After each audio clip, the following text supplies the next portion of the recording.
হাফেজ সাহেব হুজুর কয়, রে কে আসত? আব্দুল কাদেরের মারে একটু খবর দে। আব্দুল কাদেরের মা আসছে। হাফেজ সাহেব হুজুর কয়, বোন আপনি কি কইলেন, বাস্তবতা কি? কয় হুজুর কি হয়েছে? কয় আপনি না কইলেন আপনার ফোলারে কোনো শিক্ষা প্রতিষ্ঠানে ভর্তি করেন নাই, কোনো ওস্তাদের সামনে বসান নাই, জীবনে সর্বপ্রথম আমার কাছে নিয়ে আসছেন। আমি জীবনের শুরুতে সর্বপ্রথম তারে সূরা ফাতিহাটা শুরু থেকে শেষ পর্যন্ত রিপিট করে 5-7 বার 10 বার পড়াইলাম। এরপরে সূরা ফাতিহাটা মুখস্থ আমারে শুনাইতে কইলাম। আমি চোখ বন্ধ করে শুনতেছি। সূরা ফাতিহা যখন শুনানি শেষ হয়েছে চোখ খুললাম, কিন্তু আপনার ছেলে তো তেলাওয়াত বন্ধ করল না। আপনার ছেলে সূরা বাকারার শুরু থেকে তেলাওয়াত শুরু করছে। আমি মনে মনে চিন্তা করলাম, দেখি কতটুক যায় কতটুক পড়ে। আপনার ছেলে 18 পারাতে যাইয়া থামছে। এই 18 পারা কোরআন শরীফ আব্দুল কাদের আমারে মুখস্থ শুনাইয়া দিছে। এখন আপনার কথার সাথে মিলল না। আপনি কইলেন কোনো শিক্ষকের সামনে বসান নাই, কোনো শিক্ষা প্রতিষ্ঠানে ভর্তি করেন নাই, তাহলে আব্দুল কাদের 18 পারা কোরআন শরীফ কোথায় মুখস্থ করল? আব্দুল কাদেরের মায়ে কয়, হাফেজ সাহেব হুজুর আমার আব্দুল কাদের 18 পারা কোথায় মুখস্থ করছে আমি জানি। হাফেজ সাহেব হুজুর কয়, আমার বড় টেনশন হইতেছে, তাড়াতাড়ি বলেন তাড়াতাড়ি। আব্দুল কাদেরের মায়ে কয়, হুজুর আমি একটা মহিলা, আমি বেশি বেশি কোরআন তেলাওয়াত করি। আমার কাজের ফাঁকে আমি একটু অবসর সময় পাইলেই ওযু করে কোরআন শরীফ নিয়ে বসি। আর বিশেষ করে আমার আব্দুল কাদের যখন আমার গর্বে আসছে, তখন আমি কাজের পরিমাণ আরো কমাই ফেলছি, কাজের সময় সংকীর্ণ করি, অবসর সময়টা বাড়াইয়া কোরআন তেলাওয়াতের মাত্রা আমি আরো বাড়াই দিছি। আমি এত পরিমাণ আব্দুল কাদেরকে গর্বে লইয়া কোরআন তেলাওয়াত করছি। আমার তো মনে হয় আমার আব্দুল কাদের আমার পেটে থাকিয়া আমার জবানের তেলাওয়াত শুনিয়া শুনিয়া ওরে আমার গর্বের ভিতরেই 18 পারা কোরআনের হাফেজ হইয়া গেছে। আমার মা বোনেরা এবার একটু খেয়াল করেন, যদি আব্দুল কাদের জিলানী রহমতুল্লাহের মায়ের তেলাওয়াত শুনিয়া শুনিয়া যদি আব্দুল কাদের মায়ের গর্বের ভিতরে 18 পারার কোরআনের হাফেজ হইয়া যাইতে পারে, মায়ের তেলাওয়াতের এফেক্ট যদি গর্বের আব্দুল কাদের উপরে পড়ে, বর্তমান আলট্রা মডার্ন মায়েরা যারা কাজ করে ফাঁসে দিয়ে মোবাইলের গানের অপশন চালু করে দিই, গান শুনতে শুনতে কাজ করে, রাত্রে মোবাইলের গানের অপশন চালু করে দিই, বালিশের কাছে মোবাইলটা রাখি, ঘুমাইয়া পড়ে। অনেক সময় এমন হয় ঘুম আসি যায় কিন্তু গান চলতে থাকে, বন্ধ করার সুযোগ থাকে না। আমার ভাইয়েরা, অনেক মায়েরা রাত জাগিয়া রাত্রের 12টা 1টা 2টা পর্যন্ত ইউটিউবের ভিতরে বাংলা হিন্দি ছায়াছবি দেখিয়া দেখিয়া ঘুমায়, বাংলা হিন্দি ছায়াছবির গান শুনিয়া শুনিয়া ঘুমায়। আমাকে একটু বলেন, আব্দুল কাদের জিলানী রহমতুল্লাহের মায়ের কোরআন তেলাওয়াতের এফেক্ট যদি গর্ভের সন্তানের উপর পড়ে, এই মাগুলার এই কাজগুলার এফেক্ট গর্ভের সন্তানের উপরে পড়ে না না পড়ে? আব্দুল কাদের জিলানী মায়ের পেট থেকে 18 পারা কোরআন শরীফের হাফেজ হইয়া যদি বাইর হয়, তাহলে এই আলট্রা মডার্ন মায়েদের সন্তান মায়ের পেট থেকে কিসের হাফেজ হইয়া বাইর হয়? শত শত গানের হাফেজ হইয়া বাইর হয়। আর এই সন্তান ভূমিষ্ঠ হওয়ার পরে এটার থেকে ভালো কিছু কেমনে আশা করবেন? এই সন্তান বেয়াদব না হইয়া কি হবে? সন্ত্রাসী না হইয়া কি হবে? চোর আর গুন্ডা না হইয়া কি হবে? হ্যাঁ, পরের দিন ফলার মেট্রিক পরীক্ষা, পরের দিন ফলার আগের রাত্রে সন্ধ্যার সময় ড্রয়িং রুমে ফোলা টেলিভিশনের সামনে বসছে, যে আর উঠে না, বসে বসে টেলিভিশন সার। মায়ায় কয়, বাবারে রেজিস্ট্রেশন করলি, ফর্ম ফিল আপ করলি, পরীক্ষার ফিস দিলি, এতগুলো টাকা খরচ করার পরে এখন যে তুই লেখাপড়া করস না, তুই পরীক্ষা দিবি কেমনে? তুই তো পাস করবি না, ফেল করবি, যা কিছুক্ষণ লেখাপড়া কর। কিন্তু ভোলায় কথা শুনে না, টেলিভিশনের সামনে থেকে উঠে না। রাত্রে যখন 10টা বাজছে, এইবার মায়ে কয় যে বাবা এখন আর পড়ার দরকার নেই, যা উঠি 4টা খাইয়া ঘুমা। ফজরের সময় মোল্লায় আজান দিলি তখন ঘুম থেকে উঠি কিছু লেখাপড়া করিস, তাহলে অন্তত কিছু লিখতে পারবি, ফাঁসের নম্বরটা আনা যাবে, তাও ফোলা উঠে না। এখন বিরক্ত ওই মায় কি করছে, রুমের সুইচ বোর্ডের কাছে গেছে, সুইচ বোর্ডের কাছে যাইয়া দুইটা সুইচ অফ করছে। একটা হলো টেলিভিশনের সাথে বিদ্যুতের সংযোগের সুইচ, যেটা এটা দিছে বন্ধ করি, আর একটা হলো ড্রয়িং রুমের লাইটটা বন্ধ করে দিয়েছে, যাতে ড্রয়িং রুমটা অন্ধকার হইয়া যায়, খোলা যেন উঠে চলে যায়। আমার ভাইয়েরা, উল্টা হয়েছে কাজ। মা যখন ড্রয়িং রুমের লাইট বন্ধ করে দিছে, এই ফোলা কুলাঙ্গার মায়ের দিকে তাকাইয়া কয়, দিও না কো বাসার ঘরের বাতি নিভাইয়া। আমি খুতবার পর আপনাদের সামনে আল্লাহ পাকের পবিত্র কালামের ছোট্ট একখানা আয়াতে কারিমা তিলাওয়াত করেছি, এবং সেই সাথে আমাদের সকলের প্রিয় নবী শফিউল মুজনবিন রহমতুল্লিল আলমিন জনাবে মুহাম্মদুর রাসূলুল্লাহ সাল্লাল্লাহু আলাইহি ওয়াসাল্লামের ছোট্ট একখানা হাদিস শরীফ পাঠ করেছি। আমি অল্প সময় আপনাদের সামনে কিছু কথা বলার আশা করছি, যদি আল্লাহ পাক তৌফিক দেন। আজকে আমার কথা বলার বিষয় হল, আজকে আমাদের পরিবারে শান্তি নেই, সমাজে শান্তি নেই, দেশে শান্তি নেই, শৃঙ্খলা নেই, নিরাপত্তা নাই। এটার কারণ কি এবং এটার থেকে উত্তরণের উপায় কি? পারিবারিক শান্তি, সামাজিক শৃঙ্খলা, জাতীয় নিরাপত্তা কিভাবে পুনঃপ্রতিষ্ঠিত করা যায়, এই বিষয়ের উপরে অল্প কিছু আলোচনা আপনাদের খেদমতে রাখার আশাবাদী। ওয়া তৌফিক ইল্লা বিল্লাহ।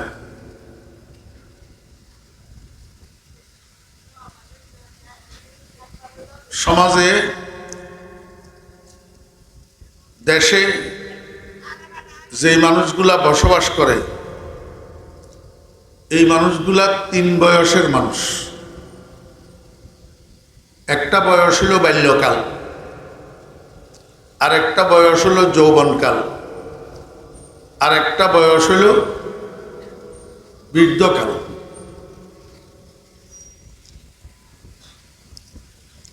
বাল্যকালের আগে আরেকটা বয়স আছে, সেটার নাম শিশুকাল। তাহলে 4 বয়স হইল শিশুকাল, বাল্যকাল, যৌবনকাল, বৃদ্ধকাল। তা আপনারা আমরা সবাই জানি, পরিবারে, সমাজে, রাষ্ট্রে শান্তি শৃঙ্খলা নিরাপত্তা বিঘ্নিত হয় এক বয়সের মানুষের দ্বারা, যেটাকে বলে যৌবনকাল। শিশুরা সন্ত্রাস করে না, শিশুরা সন্ত্রাস করে না, বালকেরা সন্ত্রাস করে না, বৃদ্ধরা সন্ত্রাস করে না, সন্ত্রাস করে যৌবনকালের মানুষেরা। তাহলে এই সন্ত্রাস, এই ক্রাইম, অপরাধ, অনৈতিক কাজ, চুরি, ডাকাতি, হানাহানি, রাহাজানি, খুন খারাপি, লুটতরাজ, নারী ধর্ষণ, নারী নির্যাতন সহ যত অন্যায় অপরাধ আছে, এই অন্যায় অপরাধগুলা রোধ করার জন্য যুবকদেরকে ঠিক করতে হবে। কাদেরকে ঠিক করতে হবে? যুবকদেরকে। এখন যুবকদেরকে ঠিক করার ফর্মুলা কি?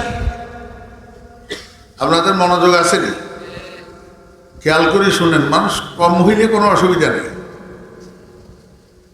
আপনাদের তো অসুবিধা নেই, আপনারা শুনবেন না। শুধু মানুষ কম হইলে যে বলে তার কাছে হয়তো খারাপ লাগে, তার বয়ান আসে না। কিন্তু আলহামদুলিল্লাহ, আল্লাহ শুকর, আপনাদের দোয়ায় 50,000 মানুষের সামনে আমার যেই বয়ান, 50 জন মানুষের সামনে আমার সেই বয়ান, কোনো বেশ কম নেই। কারণ এইখানে একটা মানুষ যদি হেদায়েত পায় আর 50,000 মানুষের সেখানে যদি একজন মানুষের হেদায়েত না পায়, তাহলে ওই মাহফিল থেকে এই মাহফিলটা ভালো। এই জন্য মনোযোগ সহকারে শোনেন। সমাজ ঠিক করার জন্য, রাষ্ট্র ঠিক করার জন্য যুবক ঠিক করতে হবে। কারণ শিশুরা, বালকেরা অন্যায় করে না, বৃদ্ধরা অন্যায় করে না, অন্যায় করে যুবকে। ঠিক না বে ঠিক কর? হ্যাঁ, আপনারা তো কথাই কর, অন্যায় করে কনে? যুবকে। যাত্রা এখন বৃদ্ধ হয়ে গেছে, এতরাও সকল বিদ্যা ছাড়িয়ে এবার ধর্মে দিলাম মন আমার রসের বৃন্দাবন। যখন যুবক আসিল এতরকম মধ্যেও কেউ কেউ এরকম অন্যায় করছে। এখন বয়সের বারে হাঁটুর বল যখন কমে গেছে, এখন আর পারে না। আমি নিজেই ভাবতেছি না, হাঁটতেই তো পারি না, হাঁটুর লেই অন্যায় কর্ম করতে। এই জন্য সমাজ ঠিক করতে হলে যুবক ঠিক করতে হবে। তো যুবক কেমনে ঠিক করবেন? একটা কথা সবসময় মনে রাখতে হবে, যুবক যখন যুবক হয় তখন তাকে ঠিক করা যায় না। বুঝেন? যুবক যখন যুবক হয় তখন তাকে ঠিক করা যায় না। যুবককে ঠিক করতে হবে শিশুকাল থেকে, বাল্যকাল থেকে। শিশুকাল থেকে, বাল্যকাল থেকে একটা শিশুকে, একটা বালককে যখন আপনি সঠিক তরিকায় গড়ে তুলবেন, তখন যুবক ঠিক হবে। একটা একটা একটা একটা করতে করতে পুরা যুব শ্রেণীটা ঠিক হবে। এই যুব শ্রেণীটা ঠিক হয়ে গেলে বস সমাজ ঠিক। বুঝছেন না? বুঝেন না? জি, আপনারা আমারে একটু উত্তর দেন। এখানে দুই একজন যারা আব্বা আছেন বিবাহিত, আপনারা কনে কনে চান আমার ছেলেটা চোরক, আমার ছেলেটা ডাকাইত, আমার ছেলেটা মদদি হোক, আমার ছেলেটা জুয়ারি হোক, আমি বাসে বাসে পকেট মারি, আমার ছেলেটা আমার মতো পকেট মার হোক। এটা কনে কনে চান? হ্যাঁ, কেউ চায়নি। আর যাতে মদের ভিতরে ডুবি থাকে, হেতেরেও যদি আপনি জিজ্ঞাসা করেন যে ভাই তুই তো মদ খাও বালা করি, তোমার হোলা গো তোমার মতো এরকম মদ দিও কি কত বাস্তা করুল্লা, দরকার নেই, আয় ওইসি আর হোলা মদ দিন হোক। হ্যাঁ, হাতে সারাদিন বাসে বাসে পকেট মারে। হাতেরে যদি আপনি জিজ্ঞাসা করেন যে তুই এত বড় একটা বালা কাম করো, মানুষের পকেট মারো, তো তোমার হোলা গো তোমার মতো পকেট মারক, তুই কি কো? হাতে কব তো বা নাউজুবিল্লাহ, আমার দরকার নেই, আর পকেট মার নক কি কর। ঠিক এরকম কেউ চায় না কারো ছেলে চোর হোক, কারো ছেলে ডাকাইত হোক, কারো ছেলে সন্ত্রাসী হোক, কারো ছেলে হাইজেকার হোক, চায় না তো কেউ, কিন্তু ওই নি। হ্যাঁ, সমাজে চোর আছে না নাই? ডাকাইত আসেনি? সন্ত্রাসী আসেনি? হাইজেকার আসেনি? তো চায় না তো কোনো বাপে আমার হোলা চোরক, কিন্তু ওই কন্তুন বুঝা যায় কেউ না কেউ হোলা নষ্ট করে, কেউ না কেউ হোলা কি করে? নষ্ট করে। এখন আপনি যদি সামাজিক শান্তি প্রতিষ্ঠা করতে চান, জাতীয় নিরাপত্তা প্রতিষ্ঠা করতে চান, যদি সামাজিক শৃঙ্খলা প্রতিষ্ঠা করতে চান, তাহলে এতের করে ঠিক করতে হইব, এতের করে চিহ্নিত করতে হইব যারা হোলা নষ্ট করার কারিগর। বুঝাইতে পারিনি? বুঝবেন কত? মনোযোগ না থাকলে কড়াটি মতো বুঝতেন। আগে চিনতে হইব সন্তান নষ্ট করার কারিগর কারা? সন্তান নষ্ট করার কারিগর 4 জন।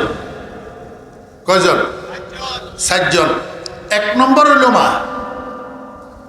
1 নম্বর মা।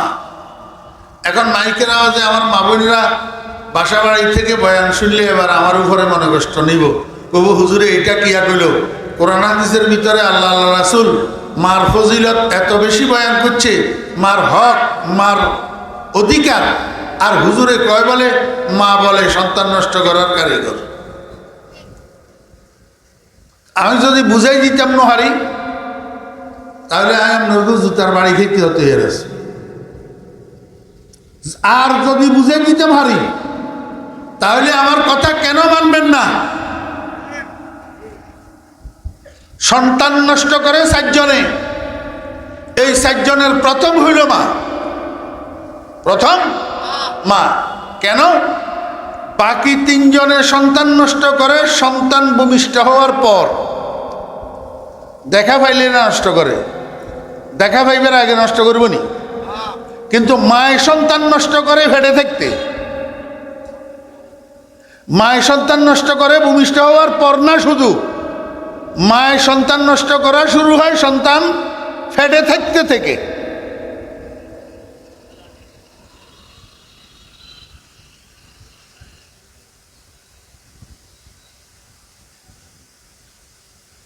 দোস্ত কিছে তোমার,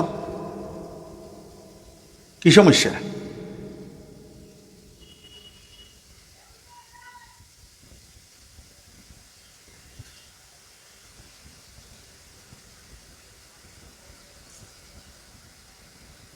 তোরগুলো রফিকুল্লাহ আফসারির দরকার। এই সিটিং মিটিং কয়জন, এই তোরগুলো এখানে কম দরকার। তোরা বালা কথার মানুষ।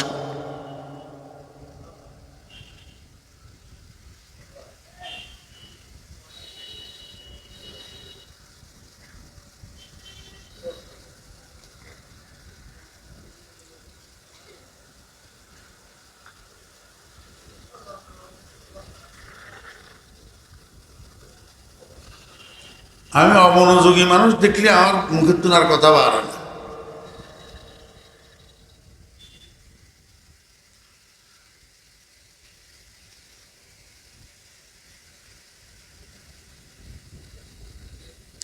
মায়ের সন্তান নষ্ট করে কখন? ফেটে থাকতে। কেমনে নষ্ট করে? সন্তান গর্ভে লইয়া মা যেই কাজ বেশি করে, যেই কথা বেশি বলে, যেই খানা বেশি খায়, এটার একটা এফেক্ট গর্ভের সন্তানের উপর পড়ে। সন্তান গর্ভে লইয়া মা যদি মিষ্টি বেশি খায়, তো ভূমিষ্ঠ হওয়ার পরে জীবদ্দশায় সন্তান এটা মিষ্টি প্রিয় হয়। সন্তান গর্ভে লইয়া মা যদি জাল বেশি খায়, তো ভূমিষ্ঠ হওয়ার পরে জীবদ্দশায় সন্তান এটা জাল প্রিয় হয়। একটা হোটেলের একটা টেবিলের 2 পাশে 2টা চেয়ার, 2 চেয়ারের মধ্যে কাস্টমার 2 জন যাইয়া বইছে। একজনে মেসিয়ারের ডাকি কইল, মেসিয়ার ভাই আমার 2টা পরোটা দেন, আর বেশি করে শিরা দিয়ে একটা মিষ্টি দেন। তার অর্থ এই ভদ্রলোক মিষ্টির শিরার ভিতরে সুবাই সুবাই পরোটা দনোগা খাইব। আরেকজনে মেসিয়ারের অর্ডার দিল, মেসিয়ার ভাই আমার 2টা পরোটা দেন, আর বেশি করে কাঁচা মরিচ দিয়ে একটা ডিম মামলেট দিত কোন। তাহলে এই 2টা অর্ডারের থেকে আপনারা কি বুঝলেন? যে একজন কাস্টমার মিষ্টি প্রিয়, আরেকজন কাস্টমার জাল প্রিয়। ঠিক না বে? ঠিক কর। এমনি দেখতে শুনতে দুজন একরকম ন? কেউ তো চোখ 3 গা নাকি, না কান 4 ব্যাজ্ঞান এক ন, কিন্তু রুচি ভিন্ন। রুচি ভিন্ন, একেবারে হুবহু তাই। এ দেখবেন রাস্তার উপরে মানুষ বেগুন আড়ে, যে বেগুনের চোখ কান হাত ট্যাং বেগুন একরকম, কিন্তু গতি ভিন্ন, রুচি ভিন্ন। সুমনি বাজারিতে যত মানুষ ঘুরে, দেখতে শুনতে চোখ কান হাত পা বেগুন এক কিসিম, কিন্তু কতগুলা মানুষের গতি মসজিদের দিকে, আর কতগুলা মানুষের গতি মন্দিরের দিকে। গতি সমান নেই। মসজিদের দিকে গতিকার ইমানদারের, আর মন্দিরের দিকে গতিকার বেঈমানের। মাইলে মোমেন সোয়ে মসজিদ মিশাওয়াত, মাইলে মোমেন সোয়ে মসজিদ মিশাওয়াত, মাইলে হিন্দু সোয়ে মন্দির মিশাওয়াত। দেখতে শুনতে একরকম কিন্তু গতি ভিন্ন। আল্লাহু আকবার। দেখতে শুনতে একরকম কিন্তু রুচি ভিন্ন, রুচি ভিন্ন। একজনের রুচি হলো মিষ্টি, আরেকজনের রুচি হলো জাল। ঠিক তদ্রুপ একজনের রুচি হলো ওয়াজ মাহফিল, আরেকজনের রুচি হলো নাটকের অনুষ্ঠান। রুচি। বাসের ভিতরে উঠছে প্যাসেঞ্জার, একজনে কয় সুপারভাইজার সাহেব একটা গানের ক্যাসেট লাগান, আরেকজনে কয় এই সুপারভাইজার খবরদার, এই গাড়ির মধ্যে কোনো গান বাজতে পারবে না, যদি থাকে ওয়াজের ক্যাসেট লাগা। আরেকজনে কয় এই সুপারভাইজার এখানে কোনো ওয়াজ কোনো গান কিচ্ছু চলবে না, আমরা ঘুমাবো, কোনো ক্যাসেট লাগাইও না। রুচি একরকম না ভিন্ন? আল্লাহু আকবার। কেউ রাত্রে 3টা পর্যন্ত মোবাইল টিভি ইউটিউব চালাই, ফ্রি ফায়ার খেলি, ফেসবুক চালাই, রাত্রে 3টা বাজে ঘুম যার। আর কেউ রাত্রে 3টা বাজে ঘুমে তুল উঠি ঠান্ডা পানি দিয়ে অজু করি তাহাজ্জুদের মুসল্লায় দাঁড়া। বেশ কম আছে না নাই? রুচি বেশ কম, গতি বেশ কম। আল্লাহ সিফাতে নফসামা শাহওয়াতে গুজিদন, সিফাতে দিলহামাতাত বেকারদন। একজনের রুচি হলো আল্লাহর সমস্ত নাফরমানির মধ্যে ডুবি থাকা, আর একজনের রুচি হলো আল্লাহর সমস্ত বন্দেগীর ভিতরে ডুবি থাকা। রুচি বেশ কম আছে না নাই? কিন্তু মা এক কুইগার হেডে তুন বার, মা এক কুইগার হেডে তুন বার হয়েছে। ইজ্ঞা হাটাজারি মানুষ তুন এপ্তা পড়িয়ায় মুফতি সাহেব হয়েছে, আর ইজ্ঞা সন্ত্রাসের গডফাদার। হেড এক কুইগা তুন বার হয়েছে। গতি বেশ কম, রুচি বেশ কম।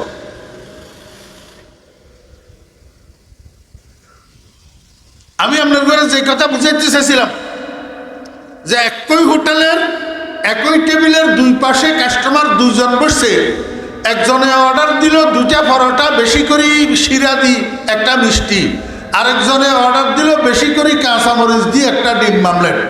কারণটা কি? রুচির ভিন্নতা। এই রুচির ভিন্নতাটা তৈরি হয়েছে কোথায় জানেন? মায়ের পেটে। কোথায় তৈরি হয়েছে? মায়ের পেটে। মা হলা জিয়ারে হেডিতে লই জাল বেশি খাইছে, ইয়া জাল প্রিয় হয়েছে, অনগা ইয়া বেশি কাঁচামরিচ দিয়ে ডিম মামলেট তো। আর মা হলা জিয়ারে হেডিতে লই মিষ্টি বেশি খাইছে, ইয়া মিষ্টি প্রিয় হয়েছে, অনগা ইয়া বেশি শিরা দি মিষ্টি তো। আর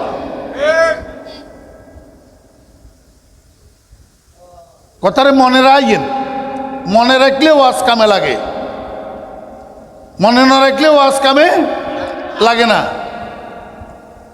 মা সন্তান গর্বে লই যেই কাজ বেশি করে, যেইখানা বেশি খায়, যেই কথা বেশি কয়, যেই কথা বেশি শুনে, এটার একটা এফেক্ট গর্বের সন্তানের উপর পড়ে। আমার বেহরা দোস্ত আহবাব, এই জন্য সন্তান গর্বে লইয়া যেই মা পর্দায় চলে, লজ্জার সাথে লাজুকতার সাথে চলে, এই সন্তানিটা মায়ের পেট থেকে মেধাবী হইয়া বাইর হয়, ট্যালেন্ট হইয়া বাইর হয়। যেই মা সন্তান গর্বে লইয়া পেনিটি ব্যাগ কান্দে ঝুলাইয়া চুমনি বাজারে বাজারে আর কাপড়ের দোকান দোকানে ড্যাং ড্যাং করে, এই সন্তান মায়ের পেট থেকে বাইর হইতে মেধা করব বোকার দামে শুইয়া বাইর। আরে আমার কথা না, কিতাবে যাই কি মার গর্বে তুমি শিখিয়ে আইসি, কিতাবে আছে তো। আচ্ছা কিতাব লাগতো না আপনারা আরে কন, এখানে মুরব্বী হল আছেন তো, আর আমি নিজেও তো বুড়ো হয়ে গেছি, কি অঙ্গা হলানি। মুরব্বীরা কেনা কনছেন আমরা মা দাদিও গল এগুন কত শিক্ষিত আছিল, হ্যাঁ আমরা মাদা দিয়ে খুব বেশি শিক্ষিত আছিল না। আগের যুগের মহিলারা এত বেশি শিক্ষিত ছিল না। অনেক মাদা দিত, টাকাও চিনত না, নোটও চিনত না। আমার মার ওই অবস্থা আছে, নোট চিনত না। আমি আমার মাতুন এই কত 100 টাকার নোট লই যাই খাই এলাইছি 20 টাকা কই কই নোট চিনত না। কিন্তু আলহামদুলিল্লাহ আল্লাহ পাক আমার আম্মাকে জান্নাতুল ফেরদাউস নসিব করেন। আমার আম্মা রত্নগর্ভা মহিলা। এই মহিলার পেটের থেকে ছেলে মেয়ে যতগুলা বাইর হয়েছে, এবার ছেলে মেয়েদের ঘর থেকে নাতি নাতনি যতগুলা বাইর হয়েছে, সব ট্যালেন্ট, সব মেধাবী। বোকা কোনো সন্তান আমার মার বংশের ভিতরে নেই। খালি ডামিস থাকলে আমি আছি, বোকা নাই। চ্যালেঞ্জ, আপনারা খবর লন তাহলে। আমার বাগিনা বাগনি হগল, আমার বাতিজা বাতিজি হগল, আর গুণ বোকা নাই। এটা মায়ের গর্বের গুণ। আর এখন আলট্রা মডার্ন যুগের আলট্রা মডার্ন শিক্ষিত মহিলারা বাচ্চারে পড়াইতেছে 2-4টা হাউস টিউটর, টিউশন মাস্টার বাসায় রাখি পড়ায়, কোচিং করায়। এরপরেও দেখা গেছে 10 বিষয়ে পরীক্ষা দিলে 5 বিষয়ে ফেল মারে। কারণটা কি? মার পর্দা নাই, মার পর্দা নাই। খোদার কসম করি কইলাম, মায়ের পর্দায় সন্তান ট্যালেন্ট হয়, মা বেপর্দা চললে সন্তান ডামিসার মেধা করব।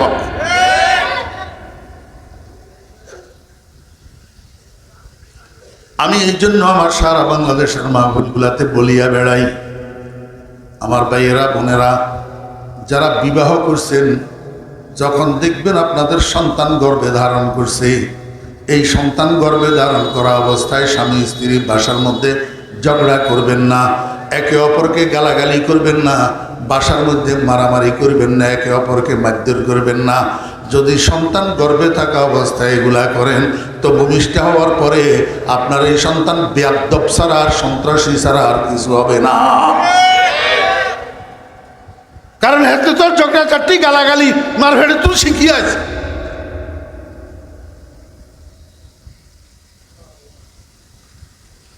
बुअद पाकी जाती नत पाके किरदार, बुअद पाकी जाती नत पाके किरदार, ज़ैना ज़ादा नबाशुद जुज़ ज़ैनाकार, ज़े मर्दुम सग ज़े सग मर्दुम नज़ायत, ज़े गुंदुम जाओ ज़े जाओ गुंदुम नयायत, गोले अमराज हक दरवाए ना हुफ्ता, ज़े गुलज़ारे खलीलुल्लाह शे गुफ्ता। अल्लाह হযরত ইউসুফ আলাইহিস সালামের জুলেখা হাপ্তনখানার মধ্যে নিয়ে আবদ্ধ করি ইউসুফ আলাইহিস সালামের কাছে যৌন কামনা নিবারণের আবদার জানায়। নাউযুবিল্লাহি মিন যালিক। হযরত ইউসুফ আলাইহিস সালামের কাছে জুলেখা জিনা ব্যভিচারের আবেদন করে। হযরত ইউসুফ আলাইহিস সালাম কয়, জুলেখা তুমি বুঝো নাই, তুমি আমাকে চিনতে ভুল করছো। আমার আব্বার নাম ইয়াকুব, তিনি একজন নবী। আমার দাদার নাম ইসহাক, তিনি একজন নবী। আমার পরদাদার নাম ইব্রাহিম, তিনি একজন নবী। আমি ইব্রাহিমের নবুয়তের বাগানের পবিত্র ফুল, এমন পবিত্র ফুলের কাছে তুমি জিনা ব্যভিচারের মতো অপবিত্র কাজের কামনা করতে পারো না, আবদার করতে পারো না। তোমার এই কামনা কুসমিন কালেও পুরা হবে না। কারণ মানুষের পেট থেকে মানুষ জন্ম নেয়, কুকুর জন্ম নেয় না। কুকুরের পেট থেকে কুকুরের বাচ্চা জন্মায়, মানুষের বাচ্চা জন্মায় না। ধানের ছড়ার ভিতরে ধান পাওয়া যায়, গম পাওয়া যায় না। গমের ছড়ার মধ্যে গম পাওয়া যায়, ধান পাওয়া যায় না। মা বাপ যদি পবিত্র হয়, সন্তান কোনোদিনও পবিত্র হয় না। আর মা বাপ যদি অপবিত্র হয়, সন্তান চরিত্রবান হয় না। বুয়াদ পাকি জাতি নত পাকে কিরদার, ज़ैना ज़ादा नबाशुद जुज़ ज़ैनाकार, ज़े मर्दुम सग ज़े सग मर्दुम नज़ायद, ज़े गुंदुम जाओ ज़े जाओ गुंदुम नयायद, गोले अमराज हक दरवाए ना हुफ्ता, ज़े गुलज़ारे खलीलुल्लाह शे गुफ्ता। আব্দুল কাদের জিলানী রহমতুল্লাহ নাম শুনছেন নি আপনারা? জি। হযরত বড়পীর সাহেব রহমতুল্লাহ আলাইহি কত উঁচা পায়ার মানুষ ছিলেন এটা আমি আপনাদেরকে বুঝাইতে পারবো না। আব্দুল কাদের জিলানী রহমতুল্লাহ মকাম কত উঁচা ছিল, আজকে ফজর পর্যন্ত বয়ান করলেও শেষ হবে না। মুরিদি লা তাখাফ আল্লাহু রাব্বি আতানি রিফাতান নিলতুল মালি ওয়া কুল্লু ওয়ালিয়্যিন আলা কদমি ওয়া ইন্নী আলা কদমিন নবিয়্যি বদরিল কামালি দারাস্তুল ইলমা হাত্তা সিরতু কুতবান ওয়া নিলতু সা'দা মিন মাওলাল মাওয়ালি। এই কথাগুলো আব্দুল কাদের জিলানী রহমতুল্লাহ আলাইহির আমি অনুবাদ করতেছি না, শুধু পড়লাম ওলামায়ে কেরামরা যাতে বুঝে। আমার বেরা দোস্ত আবাব, এমন কথা আব্দুল কাদের জিলানীর মুখ ছাড়া আর কারো মুখের থেকে বাইর হবে যে এমন মায়ের পোলা দুনিয়াতে জন্ম নেয় নাই। দারাস্তুল ইলমা হাত্তা সিরতু কুতবান ওয়া নিলতু সা'দা মিন মাওলাল মাওয়ালি ওয়া কুল্লু ওয়ালিয়্যিন আলা কদমি ওয়া ইন্নী আলা কদমিন নবিয়্যি বদরিল কামালি।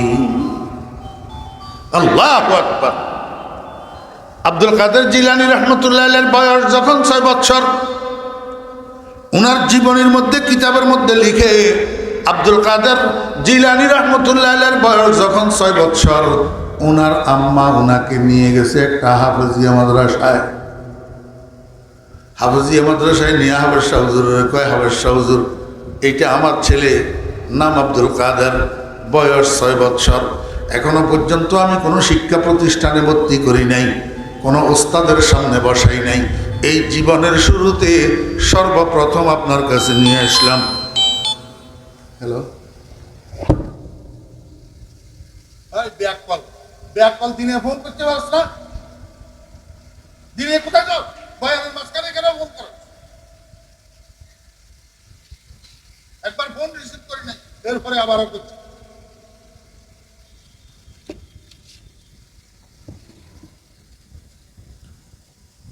এটা নিচের দিকে নামে গেছে রে, তুমি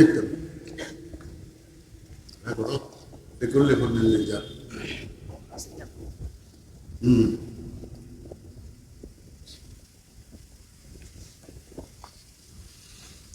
বন্ধ করে দি।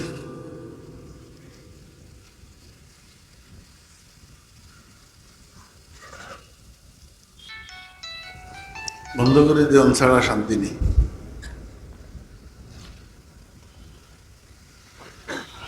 আপনারা কোন হুজুর এত গরম হইল, জ্বালাই কইলা কইলা এত করতে রাখতো না, হ্যাঁ সবাই কেন অত করতে পারি না? কোনো লাই কোনো টাইম বুঝে না, টেবিল বুঝে না, নামাজের টাইম বুঝে না, শোয়ার টাইম বুঝে না। রাত্রে 1টা বাজে ফোন করি, হুজুর ইকে তারিখের দরকার, তাই 1টা বাজে এত ব্যাক কল না আছে।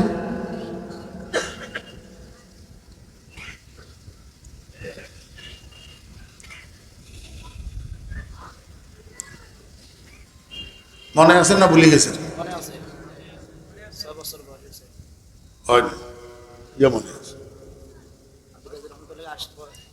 হাফেজ শাহ হুজুর এটা আমার ছেলে, নাম আব্দুল কাদের, বয়স এখনো পর্যন্ত কোনো শিক্ষা প্রতিষ্ঠানে ভর্তি, কোনো ওস্তাদের সামনে বসাই নেই। এই জীবনে প্রথম আমার ছেলেটাকে আপনার কাছে নিয়ে আসছি একটা আরজু নিয়ে। ভাই বসেন না। জীবনে প্রথম আমার ছেলেটাকে নিয়ে আসছি আপনার কাছে একটা আরজু নিয়া।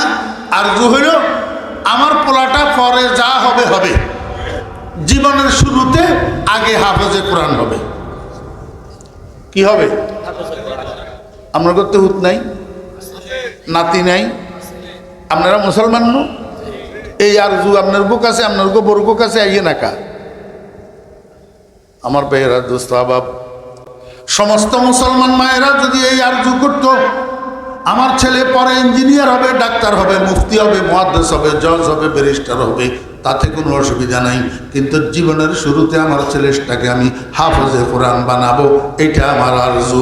এই আরজু যদি সমস্ত মায়ের কাছে থাকতো, আজকে প্লেনের পাইলটগুলা হাফেজে কোরআন হইতো, রেলগাড়ির ড্রাইভারটা হাফেজে কোরআন হইতো, ওই সুপ্রিম কোর্টের পিপিটা হাফেজে কোরআন হইতো, আমার বাংলাদেশের প্রধান বিচারপতি হাফেজে কোরআন হইতো, আমরা জজগুলা হাফেজে কোরআন হইতো। যদি মুসলমান মায়েরা এই আরজু করতো, আমার ছেলে জীবনের শুরুতে হাফেজে কোরআন হবে। এই আরজু মুসলমান ভাইদের কাছে আছে, মুসলমান আব্বাদের কাছে আছে। এখন তো মুসলমান আব্বারা এমন ফোলা তৈয়ার করে, এত বড় বড় সেলকা সেলকা কথা কয়, এক কথা 5 মণ ওজন। বাপের জানাজার নামাজ পড়তে গেলে দোয়াটা শুদ্ধ করে মুখস্থ জানে না।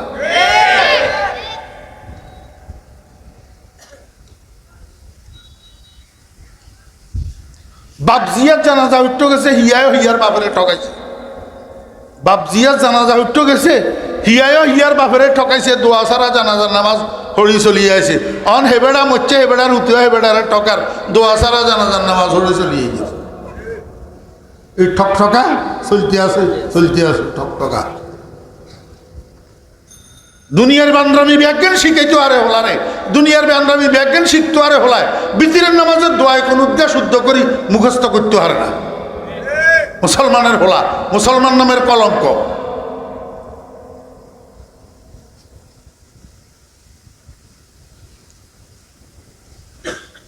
আপনারা কইবেন হুজুর এত কড়াকড়ি কন, কারে কড়াকড়ি করতেন না?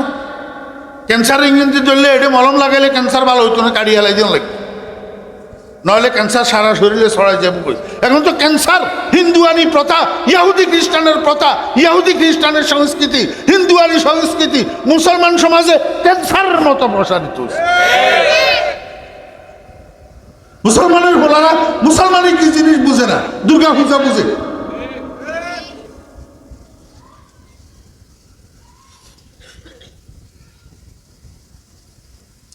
আব্দুল কাদের জিলানী রহমতুল্লাহ আলাইহির মা কয়, হুজুর হাবশা হুজুর, আমি আমার ছেলেটারে আপনার সুপুর্দ করে গেলাম, আপনি আমাকে একটা হাফেজে কোরআন উপহার দিবেন। এই কথা বলি আব্দুল কাদের জিলানী রহমতুল্লাহ আলাইহির মা বাড়িতে চলে গেছে। হাবশা হুজুর কয়, বাবা আব্দুল কাদের এদিকে আসো, আমার সামনে বসো, আমার মুখে মুখে পড়ো আউযু বিল্লাহি মিনাশ শাইতানির রাজিম বিসমিল্লাহির রহমানির রহিম আলহামদুলিল্লাহি রাব্বিল আলামিন আর রহমানির রহিম মালিক ইয়াউমিদ্দিন। হাফেজ সাহেব হুজুর সূরা ফাতিহার শুরু থেকে শেষ পর্যন্ত 2-4-5 বার 7 বার দৌড়াইয়া রিপিট করিয়া আব্দুল কাদেরের পড়াইছে। এরপরে কয়, বাবা আব্দুল কাদের, এতক্ষণ পর্যন্ত যেই সূরাটা আমি তোমাকে পড়াইলাম এটা আমারে মুখস্থ শুনাইতে পারবানি, তোমার মুখস্থ হয়েছে নি? আব্দুল কাদের কয়, জি হুজুর আলহামদুলিল্লাহ পারবো। তাহলে একটু শোনাও। হাফেজ সাহেব হুজুর চোখ বন্ধ করে নিছে, আর আব্দুল কাদের, শিশু আব্দুল কাদের হাফেজ সাহেব হুজুরের সূরা ফাতিহা শোনায়। আউযু বিল্লাহি মিনাশ শাইতানির রাজিম বিসমিল্লাহির রহমানির রহিম আলহামদুলিল্লাহি রাব্বিল আলামিন। শুনাইতে যখন গায়রিল মাগদুবি আলাইহিম ওয়ালাদ-দাল্লিন আমিন বলছে, হাফেজ সাহেব হুজুর চোখ খুলছে, মনে করছে আব্দুল কাদেরের পড়া শেষ। আব্দুল কাদেরের পড়া শেষ। ওমার চোখ খুলি তো হাফেজ সাহেব হুজুর অবাক করেছে। আব্দুল কাদের তো থামে না, এবার আব্দুল কাদের কয়, বিসমিল্লাহির রহমানির রহিম আলিফ লাম মিম যালিকাল কিতাব লা রাইবা ফিহি হুদাল লিল মুত্তাকিন। আব্দুল কাদের আমিন বলে শেষ করে নাই, এখন সূরা বাকারার শুরু থেকে তেলাওয়াত শুরু করছে। হাফেজ সাহেব অবাক হয়ে তাকায় রয়েছে, কয় আচ্ছা দেখি কদ্দুরা পড়ে কদ্দুরা যায়, দেখি না একটু। চুপ করে শুনে দিছে। আর শিশু আব্দুল কাদের চলছে তো চলছে গাড়ি, যাত্রা বাড়ি আর থামে না। আমার ভাইরা একেবারে 18 পারাতে যাইয়া থামছে। কয় পারাত? 18 পারাত। হাফেজ সাহেব হুজুর কয়, রে কে আসত? আব্দুল কাদেরের মারে একটু খবর দে। আব্দুল কাদেরের মা আসছে। হাফেজ সাহেব হুজুর কয়, বোন আপনি কি কইলেন, বাস্তবতা কি? কয় হুজুর কি হয়েছে? কয় আপনি না কইলেন আপনার ফোলারে কোনো শিক্ষা প্রতিষ্ঠানে ভর্তি করেন নাই, কোনো ওস্তাদের সামনে বসান নাই, জীবনে সর্বপ্রথম আমার কাছে নিয়ে আসছেন। আমি জীবনের শুরুতে সর্বপ্রথম তারে সূরা ফাতিহাটা শুরু থেকে শেষ পর্যন্ত রিপিট করে 5-7 বার 10 বার পড়াইলাম। এরপরে সূরা ফাতিহাটা মুখস্থ আমারে শুনাইতে কইলাম। আমি চোখ বন্ধ করে শুনতেছি।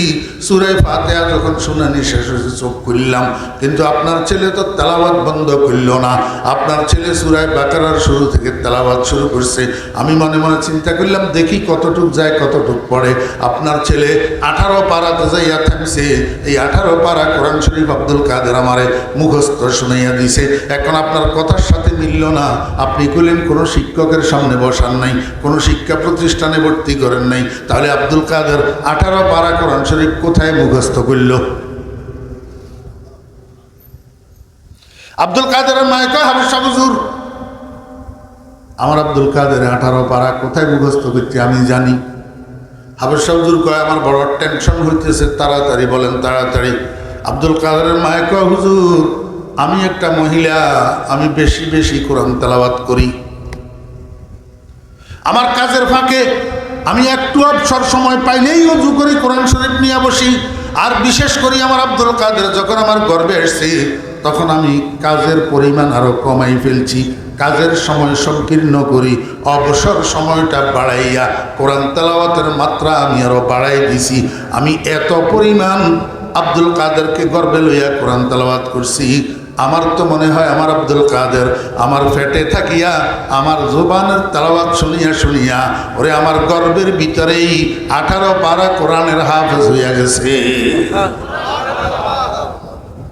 আমার মা বোনেরা এবার একটু খেয়াল করেন, যদি আব্দুল কাদের জিলানী রহমতুল্লাহের মায়ের তেলাওয়াত শুনিয়া শুনিয়া যদি আব্দুল কাদের মায়ের গর্বের ভিতরে 18 পারার কোরআনের হাফেজ হইয়া যাইতে পারে, মায়ের তেলাওয়াতের এফেক্ট যদি গর্বের আব্দুল কাদের উপরে পড়ে, বর্তমান আলট্রা মডার্ন মায়েরা যারা কাজ করে ফাঁসে দিই মোবাইলের গানের অপশন চালু করে দিই, গান শুনতে শুনতে কাজ করে, রাত্রে মোবাইলের গানের অপশন চালু করে দিই, বালিশের কাছে মোবাইলটা রাখি, ঘুমাইয়া পড়ে।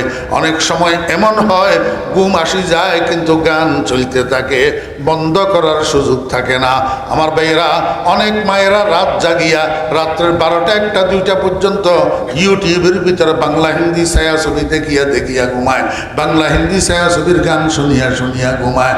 আমাকে একটু বলেন, আব্দুল কাদের জিলানী রহমতুল্লাহ আলাইহির মায়ের কোরআন তেলাওয়াতের এফেক্ট যদি গর্ভের সন্তানের উপর পড়ে, এই মাগুলার এই কাজগুলার এফেক্ট গর্ভের সন্তানের উপরে পড়ে না না পড়ে? আব্দুল কাদের জিলানী মায়ের পেট থেকে 18 পারা কোরআন শরীফের হাফেজ হইয়া যদি বাইর হয়, তাহলে এই আলট্রা মডার্ন মায়েদের সন্তান মায়ের পেট থেকে কিসের হাফেজ হইয়া বাইর হয়? শত শত গানের হাফেজ হইয়া বাইর হয়। আর এই সন্তান ভূমিষ্ঠ হওয়ার পরে এটার থেকে ভালো কিছু কেমনে আশা করবেন? এই সন্তান বেয়াদব না হইয়া কি হবে? সন্ত্রাসী না হইয়া কি হবে? চোর আর গুন্ডা না হইয়া কি হবে? হ্যাঁ, পরের দিন ফলার মেট্রিক পরীক্ষা, পরের দিন ফলার আগের রাত্রে সন্ধ্যার সময় ড্রয়িং রুমে ফোলা টেলিভিশনের সামনে বসছে, যে আর উঠে না, বসে বসে টেলিভিশন স্যার। মায়ায় কয়, বাবারে রেজিস্ট্রেশন করলি, ফর্ম ফিল আপ করলি, পরীক্ষার ফিস দিলি, এতগুলো টাকা খরচ করার পরে এখন যে তুই লেখাপড়া করস না, তুই পরীক্ষা দিবি কেমনে? তুই তো পাস করবি না, ফেল করবি, যা কিছুক্ষণ লেখাপড়া কর। কিন্তু ভোলায় কথা শুনে না, টেলিভিশনের সামনে থেকে উঠে না। রাত্রে যখন 10টা বাজছে, এইবার মায়ে কয় যে বাবা এখন আর পড়ার দরকার নেই, যা উঠি 4টা খাইয়া ঘুমা, ফজরের সময় মোল্লায় আজান দিলি তখন ঘুম থেকে উঠি কিছু লেখাপড়া করিস, তাহলে অন্তত কিছু লিখতে পারবি, ফাঁসের নম্বরটা আনা যাবে। তাও ফোলা উঠে না। এখন বিরক্ত ওই মায় কি করছে, রুমের সুইচ বোর্ডের কাছে গেছে, সুইচ বোর্ডের কাছে যাইয়া 2টা সুইচ অফ করছে।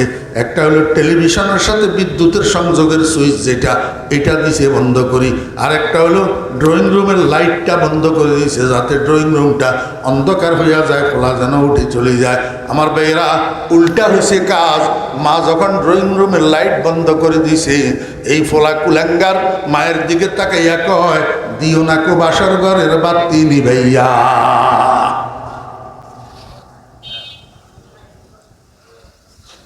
যেগুনের ঠোঁটিতে আসনি আইয়ের, এগুনের তাহায়া সরম নাই। যেগুনের ঠোঁটিতে আসনি আইয়ের, এগুনের তাহায়া সরম নাই। কোন সুসন্তানের মুখ থেকে মায়ের জন্য এই কথা বাইর?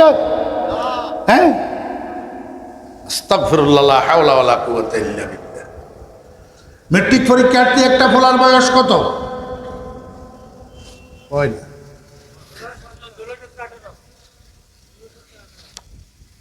15, 16, 17, 18। এই হলাইয়া বুঝদার না অবুঝ? বালেক না না বালেক। এখন এই ফলা যদি মায়ের দিকে তাকাইয়া এই কথা কয়, মা বেচারি এটা টলারেট করতে পারবো নি? টলারেট করতে পারত না। যা হওয়ার তা হয়েছে। এই কথা কর্ণগোচর হওয়ার সাথে সাথে মায়ের মাথায় এসছে চক্কর, মাথা ঘুরাই ঠাস করে পড়ছে ফ্লোরের উপর। এই তো বাসার মধ্যে হইচই শুরু হয়ে গেছে।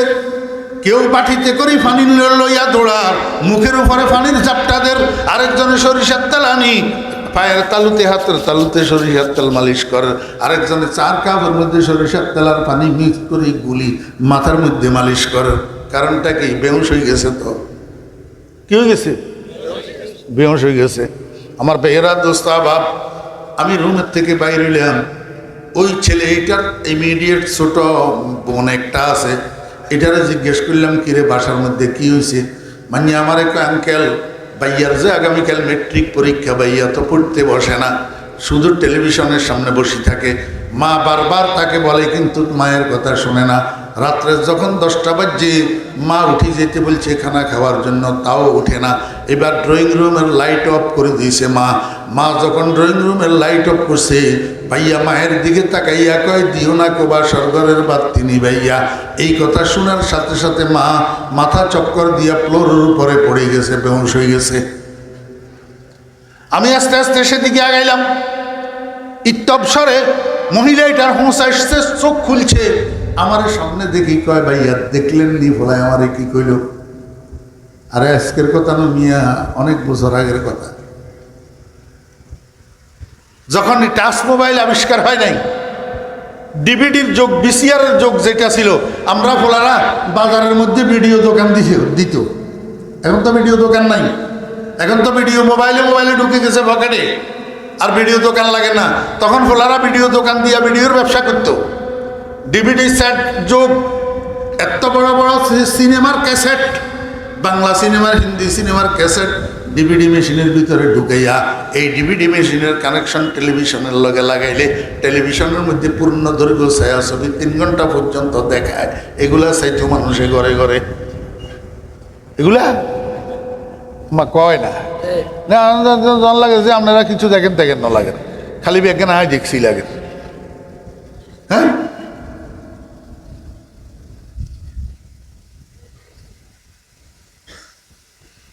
মহিলা এটা চোখ খুলি আমারে যখন দেখছে কয় ভাইয়া দেখলেন নি ফলায় আমারে কি কইল? আমি উত্তরে কইলাম তোরে আমার মনে চাইতেছে এখন 3টা লাথি দিতে, তোরে এখন আমার মনে চাইতেছে 3টা। ঘরের মানুষ সব আমার দিকে তাকাই রয়েছে, ফেল করি। বেচারি বেহুশ হয়েছে, আবার অংশের মধ্যে আসছে, হুজুরের সাক্ষী করলো। এখন হুজুরে এইটা কিয়া কইল, বলে 3 লাথি দিত। তা আমি এদেরকে কইলাম তোরা আমার দিকে ফেল করি কি শহরে আমি 3 লাথি দিতাম? কইছি এমনি কইল, তোরা তো জানোস না ব্যাকগ্রাউন্ড। এই মাইয়া ইয়ার নাম থুইছিও আমি, এটার বিয়ের কলমা পড়াইছিও আমি। চিন্তা করেন, একটা মাইয়ার নাম তো নতুন বিয়ের কলমা পড়ানোর জন্য মাঝখান দিয়ে 16-17 বছর 18 বছরের গ্যাপ নাও। নাম থুইছিও আমি, বিয়ার কলমা পড়াইছি আমি। যে স্বামীর কাছে মাইয়া ইয়ারে বিয়া দিয়েছে, স্বামী একটা বিজনেস ম্যাগনেট, বিরাট ব্যবসায়ী। আমার বেয়েরা দোস্ত আবার প্রতি রাত্রে স্বামী দোকান বন্ধ করিয়া আসার সময় 2টা ক্যাসেট নিয়ে আসে, সিনেমার ক্যাসেট, ছায়াছবির ক্যাসেট, বাংলা হিন্দি ছায়াছবির 2টা ক্যাসেট নিয়ে আসে। শুইয়া টেলিভিশনের মধ্যে ডিভিডির ভিতরে ক্যাসেট এগুলা লাগায়। পূর্ণ দৈর্ঘ্য 2টা ছায়াছবি দেখা ছাড়া এই স্বামী স্ত্রী দম্পতি এক রাত্রেও ঘুমায় না, এক রাত্রেও ঘুমায় না। তখন আমি মেয়েটারে বলছিলাম, এই সাবধান হইয়া যা, তোর ফ্যাটে কিন্তু সন্তান, তোর ফ্যাটে যেভাবে শুরু করছ তোরা স্বামী স্ত্রী প্রতি রাত্রে এইভাবে 1টা 2টা 3টা ছায়াছবি দেখা ছাড়া তোদের চোখে ঘুম আসে না। ফ্যাটে কিন্তু সন্তান, সন্তানের কথা কেন খেয়াল করস না? সন্তান গর্ভে থাকা অবস্থায় মায়ে যেই কাজ বেশি করে, যেই কথা বেশি বলে, যেই কথা বেশি শুনে, যেইখানা বেশি খায়, এটার একটা এফেক্ট গর্ভের সন্তানের উপর পড়ে। সন্তান যখন ভূমিষ্ঠ হবে, বড় হবে, তখন তুই পস্তাইবি, আমি তোরে বললাম। আমার কথা তখন শুনে নাই। আজকে যখন সন্তানের মুখের উপর বলে দিছে, দিও না কো বাসর ঘরের বাতি নিবাইয়া। তখন এবার আমারে কয় ভাইয়া দেখলেন নি ফলে আমারে কি কইল? তখন আমি বলছিলাম না তোরে আমি, ও মাইয়া তোরে বলছিলাম না আমি তোর পেটের ভিতরের সন্তান। এই শত শত গান, হাজার হাজার গান এই পোলা তোর পেটের থেকে মুখস্থ করে দুনিয়ার বাইর হইছে। এমন পোলার থেকে তুই এর চেয়ে ভালো আর কি আশা করস? এর চেয়ে ভালো আর কি আশা করস তুই? তোর তো আমি সাবধান করছিলাম। এই জন্য পর্দার আড়ালের মা বোনেরা যারা বয়ান শুনতেছেন, আমি আপনাদেরকে অনুরোধ করব, সন্তান গর্ভে থাকা অবস্থায় বেপরদা চলবেন না। সন্তান গর্ভে থাকা অবস্থায় বাসার ভিতরে স্বামী স্ত্রী ঝগড়া করবেন না। সন্তান গর্ভে থাকা অবস্থায় স্বামী স্ত্রী একজন আরেকজনকে গালাগালি করবেন না, মারামারি করবেন না। আল্লাহু আকবার। যদি এগুলা করেন তাহলে আপনার সন্তান ভালো সন্তান হবে না, সুসন্তান হবে না, কুসন্তান তৈরি হবে, কুসন্তান। এরপরে সন্তান ভূমিষ্ঠ হওয়ার পর মায়ের দায়িত্ব শুরু হয় প্রথম দিন থেকে। প্রথম দিন থেকে বাপের দায়িত্ব শুরু হয় না, মায়ের দায়িত্ব কি হয়? শুরু হয়। আমার ভাইরা দুস্তাবাব, সন্তান ভূমিষ্ঠ হওয়ার পরে যেই কোলগুলাতে পড়ে, কোলগুলা 1 নম্বর মায়ের কোল, 2 নম্বর দাদির কোল, 3 নম্বর ফুফুর কোল, 4 নম্বর খালার কোল, যে বাপের কোল, চাচার কোল, মামার কোল, ভাইয়ের কোল। যেই কোলগুলাতে পড়ে এই কোলেরও একটা এফেক্ট আছে, মনোযোগ আছে? কোলেরও একটা কি আছে? কালান নবী সাল্লাল্লাহু আলাইহি ওয়াসাল্লাম কুল্লু মাউলুদিন ইউলাদু আলাল ফিতরাত ফাআবাওয়াহু ইউহাব্বিদানিহি আও ইউনাসসিরানিহি আও ইউমাজ্জিসানিহি। ওরে পেপার মিলের থেকে কাগজ বাইর হয়, যে সাদা বাইর হয়। কি বাইর হয়? সাদা বাইর হয়। পরে যার যেই কালারের দরকার প্রিন্টার মেশিনের মধ্যে দিয়া কালার করি নে, যার লালের দরকার লাল, হলুদের দরকার হলুদ, সবুজের দরকার সবুজ। কিন্তু পেপার মিলের থেকে কোনো কাগজ লাল, সবুজ, হলুদ বাইর হয় না। ঠিক তদ্রূপ যেই মায়ের পেটের থেকেই বাইর হোক না কেন, নবজাত শিশু মুসলমান হইয়া বাইর হয়, হিন্দু হইয়া, কাফের হইয়া, ইহুদি হইয়া, বুদ্ধ হইয়া কোনো সন্তান বাইর হয় না, সব মুসলমান হইয়া বাইর হয়। কি বাইর হয়? মুসলমান হইয়া। আল্লাহর হাবিব জনাব রাসূলুল্লাহ সাল্লাল্লাহু আলাইহি ওয়াসাল্লাম ইরশাদ করেন, যেই কোলে সন্তান পড়ে, যেই কোলে সন্তান উঠে, যেই কোলে সন্তানকে ধারণ করে, এই কোলের ভিতরে থাকা অবস্থায় সন্তানের কানে দিয়ে কি ঢুকে, এটা হলো দেখার বিষয়। সন্তানের কানে যদি ঢুকে লা ইলাহা ইল্লাল্লাহ, এই আওয়াজ এটা সন্তানের কানে দিয়ে ঢুকি দিলের উপরে এফেক্ট করে, সেখান থেকে সন্তানের দিলের ভিতরে ঈমান সংক্রমিত হয়। আর সন্তানের কানে দিয়ে ভূমিষ্ঠ হওয়ার পরে যদি শুনে গড, হরে রাম, রাম কৃষ্ণ, তো এগুলা সন্তানের কানে দিয়ে ঢুকি কলবের উপরে এফেক্ট করে। এইখান থেকে সন্তানের কলবের ভিতরে কুফর আর শিরিক সংক্রমিত হয়। আমার কথা মিয়া, আমার বেহরা দুস্তাবাব, এরপরে সন্তান লালন পালন হইতে হইতে হইতে হইতে দেখেন 12 মাস, 14 মাস, 15 মাস যখন বয়স হয়, আস্তে আস্তে হামাগুড়ি দিয়া দিয়া সন্তান একটু একটু আগে বাড়তে পারে। ছোট্ট একটা হালকা বিস্কিট 2 হাত 2 আঙ্গুল দিয়া এভাবে ধরতে পারে, এরকম ক্ষমতা এখন বাচ্চার মধ্যে এসছে। এমতো অবস্থায় সন্তানে কি করে? পেশাব করে নিজের পেশাবগুলাকে নিজের হাতে ধরে, পায়খানা করে নিজের পায়খানাগুলাকে নিজের হাতে ধরে, এমনকি পেশাব পায়খানা একসাথে কসলাইয়া মিক্স করি গালের ভিতরে দিয়া দে। এই সময় মায়ের ডিউটি কি? মা দৌড়াইয়া আসি, বাচ্চার হাত ধরে, ছি ছি ছি বাবা, এটা খায় না, এটা খায় না। মা বাথরুমে নিয়ে আনলে ঘরের বাইরে নিয়ে বাচ্চার হাতেরে ভালো করে সাবান দিয়ে ধুইয়া দে। ঠিক না বেঠিক? আমার ভাইয়েরা দোস্ত আবাব, এই যে বাচ্চারে পায়খানা প্রস্রাব মিক্স করা এই জিনিসটা মুখে দিতে দিল না মা। কেন দিল না? বাচ্চারে বুঝায়, ও বাচ্চা, এটা তোমার জন্য খাদ্য না, এটা তোমার কুখাদ্য, এটা তোমার জন্য খাদ্য না, এটা তোমার অখাদ্য, এটা খায় না। যদিও এটা বুঝার বয়স বাচ্চার তখন হয় নাই, কিন্তু মাঝে তাকে অখাদ্য খাবার থেকে বারণ করলো, এটারও একটা এফেক্ট আছে। কোনো মায়ে যদি এরকম অখাদ্য খাবার থেকে বারণ করে, বাচ্চা সেখান থেকে আল্লাহর কুদরতে শিক্ষা গ্রহণ করে, এই বাচ্চার সামনে শুয়োরের গোস্ত আসবে, এই বাচ্চা ভক্ষণ করবে না, কারণ মা তাকে অবুঝ অবস্থায় শিখাই দিছে অখাদ্য খাইতে হয় না, সুখাদ্য খাইতে হয়।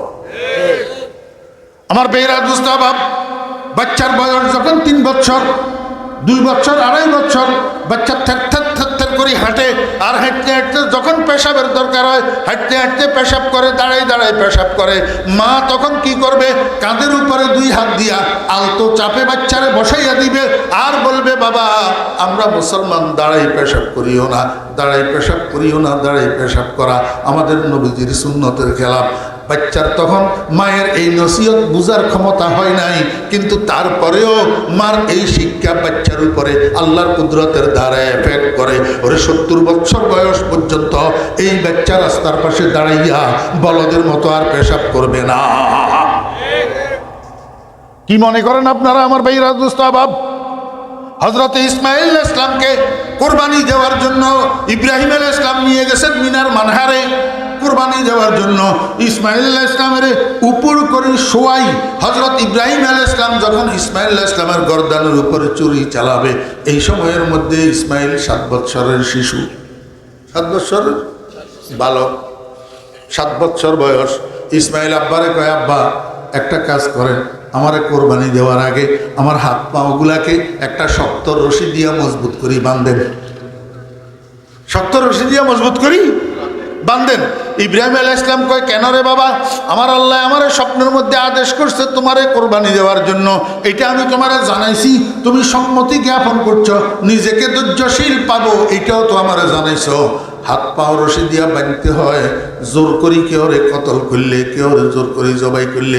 আমি তো আব্বা তোমার জোর করি জবাই করতেছি না, আমি তো তোমারে আল্লাহ পাকের হুকুম পালনের জন্য, আল্লাহ পাকের সন্তুষ্টি অর্জনের জন্য তোমারে আমি আল্লাহর রাস্তায় কোরবানি দিতেছি। হাত পাও বাঁধতে হবে কেন? ইসমাঈল আলাইহিস সালাম কয়, আব্বা বিষয়টা সেটা নয়। কয় কি বিষয়? কয় আমিও তো মানুষ, আপনি যখন আমার গর্দানের উপরে ছুরি চালাইবেন আমি একটু ব্যথা পাবো, ব্যথা পাইতে গেলে ব্যথার চোটে আমি একটু নড়াচড়া করব, একটু লাফালাফি সেড্ডি করব। এই সেড্ডি করতে যাইয়া আমার পাও যদি আপনার শরীর মোবারকের সাথে লাগে, আপনি তো আমার আব্বা, আমি তো আপনার সন্তান, আমার পাও আপনার শরীর মোবারকের সাথে লাগলে আমার বেয়াদবি হইয়া যাবে, বেয়াদবি। আর না জানি এই বেয়াদবির কারণে আল্লাহ হয়তো আমার এত বড় কোরবানিটা কবুল নাও করতে পারে। এই জন্য বলতেছি আব্বা, আমার বেয়াদবি যেন না হয়, আমার পাও যেন আপনার শরীরের সাথে না লাগে, আমার হাত পাগুলাকে একটু বাঁধি দেন। আপনারা কিতাব দেখেন, ঐতিহাসিকেরা লিখতেছে 7 বছরের ইসমাঈল পিতৃত্বের মর্যাদা কোথায় শিখলো?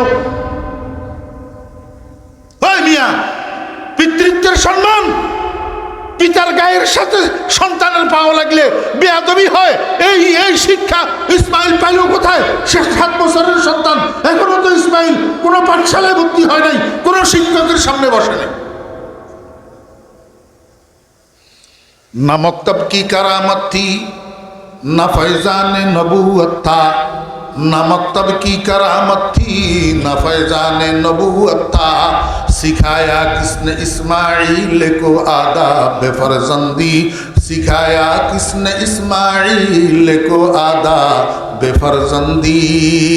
আমার ভাইরা দোস্ত আবাব, ঐতিহাসিকরা আমাদের মনীষীরা লিখতেছেন ইসমাঈল এই শিক্ষা কোনো শিক্ষকের থেকে পায় নাই, কোনো পাঠশালা কোনো শিক্ষা প্রতিষ্ঠান থেকে পায় নাই, বরং ওনার আম্মাজান হযরতে হাজরা আলাইহিস সালামের কোলে পাইছে।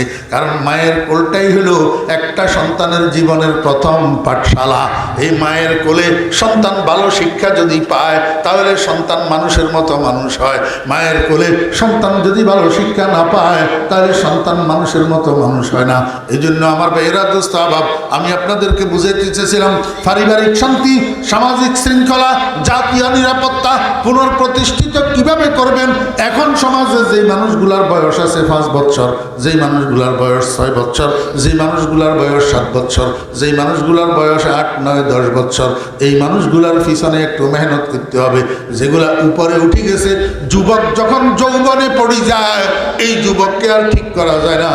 যুবককে ঠিক করার জন্য 5 বছর বয়স থেকে মেহনত করে আসতে হয়, তারপরে যাইয়া যুবক অরিজিনালিটির উপরে গড়ে উঠে।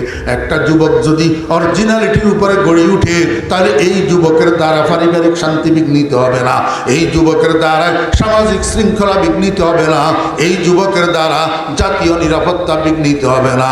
এবার বন্ধুরা, ভাইয়েরা, মুসলমানেরা, রাস্তা দুইটা আছে, একটা জেনারেল আর একটা অ্যারাবিক। একটা জেনারেল আর একটা অ্যারাবিক। আপনার সন্তানের সুসন্তান হিসাবে গড়ে তোলার জন্য আপনি কোনটাতে পরিচালিত করবেন এখন সিদ্ধান্ত নেবেন, আর কিয়ামতের ময়দানে জবাব দিবেন। কিয়ামতের ময়দানে আল্লাহ পাকের আদালতে আপনার সন্তানের জন্য যখন জাহান্নামে যাওয়ার সিদ্ধান্ত হবে, আল্লাহর আদালতে আপনার সন্তান আপনার বিরুদ্ধে মামলা করবে, ওয়াকালু রব্বানা ইন্না আতা'না সাদাতানা ওয়া কুবারানা ফাআদাল্লুনাস সাবিলা। রব্বুল আলামিন, আমি তো অনুসরণ করছিলাম আমার বড়দের, আমি তো অনুসরণ করছিলাম আমার কর্তাদের। আমার উপরে আমার আব্বা ছিল, আমার উপরে আমার বড় ভাই ছিল, ওনারা আমাকে যেই লাইনে পরিচালিত করছে, আমারে যদি আব্বাই মাদ্রাসায় ভর্তি করে, প্রতিবাদ করার আমার যোগ্যতা ছিল না। আমারে যদি আব্বাই স্কুলে ভর্তি করে, প্রতিবাদ করার আমার যোগ্যতা ছিল না। আমি যাই তৈয়ার হয়েছি, আব্বার পরিচালনার কারণে তৈয়ার হয়েছি। যদি আজকে আমি জাহান্নামের খোরাক হই, তাহলে আমার আব্বারে ডবল শাস্তি দেন, এইটা আমার অনুরোধ। আয় আল্লাহ, আপনার আদালত তো ন্যায়ের আদালত। রব্বানা আতিহিম যিফাইনি মিনাল আযাবি ওয়াল আনহুম লা'নান কাবীরা। আমার ভাইয়েরা, দোস্ত আবাব, মাথার গাম পায়ে ফেলি, যে সন্তানের লালন পালন করলেন, সেই সন্তান দুনিয়াতেও তো আপনার কোনো উপকারে আসলো না। আপনি মরে গেলেন করোনায়, হসপিটালে ডাক্তারে ফোন করলো আপনার লাশ আনার জন্য, সন্তান তো গেল না আপনার লাশ আনার জন্য। আপনি সন্তানের বিয়ে শাদী করাইলেন, ছেলে মেয়ে হইল, এখন সন্তান বউ বাচ্চা লইয়া ফ্ল্যাট বাড়িতে আরামে থাকে, আর আপনারে পাঠালো বৃদ্ধাশ্রমে। এরপরে আপনি মারা গেলেন, জানাজার নামাজ পড়তে গেল, দোয়াটা গোড়ার ডিমাও জানে না। দুনিয়াতেও সন্তান দুই পয়সার কাজে আসলো না, আখেরাতে তো আল্লাহ পাকের আদালতে মামলা করি আপনারে জাহান্নামে ঢুকানোর ব্যবস্থা করল। আল্লাহু আকবার। আল্লাহ পাক আমাদেরকে বুঝার এবং আমল করার তৌফিক দান করেন। ও ভাইয়েরা, এখনো সময় আছে। সন্তানদেরকে মাদ্রাসায় পড়ান, সন্তানদেরকে হাক্কানি রব্বানি আলেম বানান, হাফেজে কোরআন বানান। যতগুলো সন্তান আছে, ফরেজ অজবের স্টার বানাইয়েন, জীবনের শুরুতে একবার হাফেজে কোরআন বানান।